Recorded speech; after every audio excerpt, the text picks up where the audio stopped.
নতুন বছরের প্রথম দিনেই ভয়াবহ দুষ্কৃতী হামলা ঘটে যুক্তরাষ্ট্রের নিউ অরলিন্স শহরে।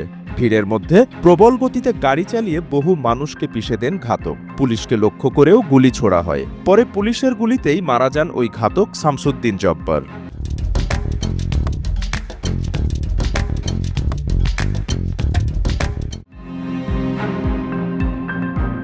এ ঘটনায় মৃতের সংখ্যা বেড়ে দাঁড়িয়েছে ১৫ জনে, আহত অন্তত ৩০ জন। মৃতের সংখ্যা আরও বাড়তে পারে বলে আশঙ্কা করা হচ্ছে। ১ জানুয়ারি স্থানীয় সময় বিকেলে নিউ অরলিন্সের ডাক্তার ডোয়াইট ম্যাককেনা এ তথ্য নিশ্চিত করেছেন। এক বিবৃতিতে তিনি জানান, ফ্রেঞ্চ কোয়ার্টারের বোরবন এবং ক্যানাল স্ট্রিটের সংযোগ স্থলে ঘটিত এই মর্মান্তিক ঘটনায় তিনি গভীরভাবে শোকাহত এবং নিহতদের প্রতি আন্তরিক সমবেদনাও জ্ঞাপন করেন তিনি।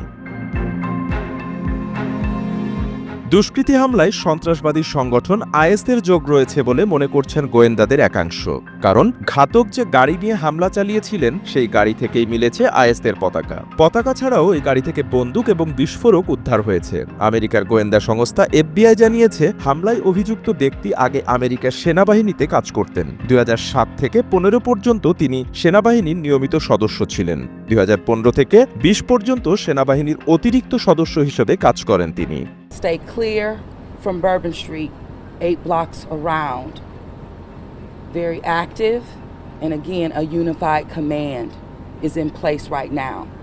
I'm going to ask Chief Kirkpatrick to give you an update. You're then going to hear from our agent in charge relative to the FBI. What I also can tell you is that this man, this perpetrator, he fired on our officers from his vehicle when he crashed his vehicle. 2 of our officers have been shot. তবে FBI মনে করছে এই হামলার নেপথ্যে জব্বার একা নন, আরও অনেকে জড়িত।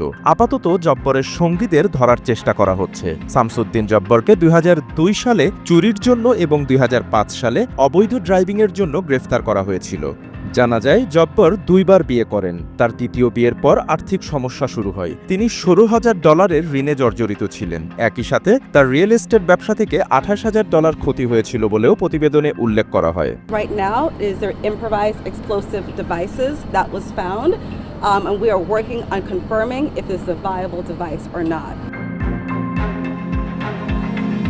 বাপ্পি খান, এসএটিভি ডিজিটাল।